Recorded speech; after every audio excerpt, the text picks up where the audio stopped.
یو سړی و نوم یې چک و. چک به د بیټکس کمپنۍ لپاره کار کولو. چک به د خلکو لپاره پرسل رسولې. هغه به هر وخت ته کتل ترڅو هر پرسل په خپل وخت ورسوي. هغه به د دنیا بیلابیلو ځایونو ته سفر کوه لکه روس، ایشیا. د هغه یوه ملګرې وه چې نوم یې ګیلي و. هغوی یو بل سره ډیره مینه کوله.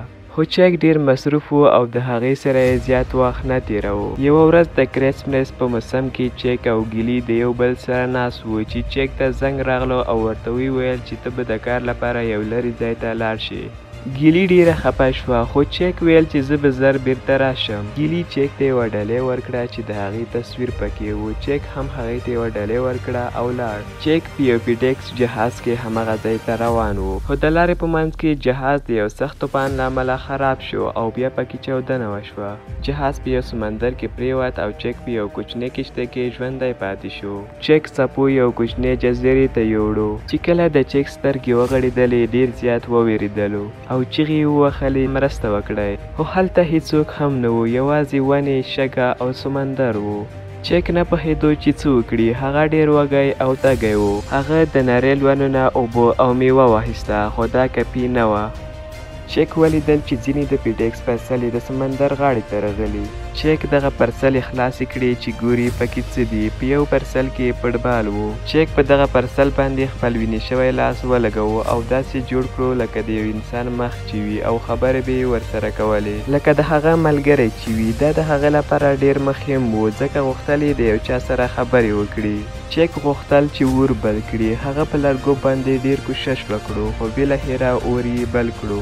هغه ډیر خوشحاله شو. وروسته هغه د کبانو نیولو لپاره نېزې جوړې کړې او ژوند ډیر سخت و.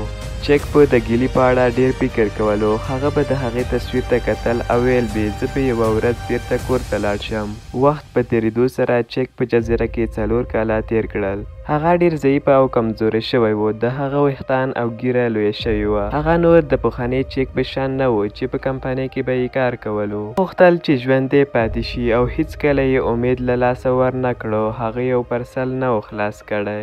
یوه ورځ چک ولیدل چې د سمندر غاړې ته یو پلاستیکي دروازه راغلې ده. هغه فکر وکړو چې له دغې دروازې څخه به کشتي جوړه کړي چې جزیره پرېږدي. هغه د ونو او پلاستیک سره یو کشتي جوړه کړه. هغه فوټبال او پرسل د ځان سره واخیستل. چک په سمندر کې روان شو خو دا سفر ډیر خطرناک و. چک په سمندر کې و چې یو لوی طوفان راغلو. د هغې کشتي خرابه کړه او فوټبال سمندر ته ولوېدو. چک ډیر وژړل ځکه فوټبال د هغه یوازینی ملګری و. چک هڅه وکړه چې فوټبال وژغوري خو ویې نه کولی شو. اوس هغه په سمندر کې یوازې و. یو څو ورځې وروسته یوې لویې کشتۍ چک ولیدو. هغوی هغه وژغورلو او کور ته یې یوړو. چک چې کله کور ته ورسېدو ډیر خوشحاله و او هر څه یې بدل شوي و. هغه فکر کولو چې ګیلي به د هغه په انتظار کې وي خو ګیلي اوس واده کړی و او یوه ماشومه یې هم درلوده. چک ډیر خفه شو ځکه چک د ګیلي لپاره ژوندی پاتې شوی و. هغوی یوه ورځ یو بل سره ولیدل. هغوی یو بل سره مینه لرله خو ګیلي ویل چې زه اوس کورنۍ لرم او زه نشم کولی چې اوس تا ته درشم. خو چک د هغې خبره ومنله او ډیر زړه یې مات شو. هغه اوس پوه شوی دی چې ژوند یې بدل شوی. خو چک پریکړه وکړه چې هغه پرسل به خپل ځای ته ورسوي چې انځور پرې و. چک هغه ځای ته ورسېدو چې هغه پرسل هلته اډر شوی و خو په هغه کور کې هیڅوک هم نه و. چک هغه پرسل په دروازه کې پرېښودو او یو لیک یې پرې ولیکلو: دې پرسل زما ژوند وژغورو. نو چک په دې سره خپل نوی ژوند پیل کوي. چک په جزیره کې 4 کاله تیر کړل خو هغه هیڅکله خپل امید له لاسه ورنه کړ.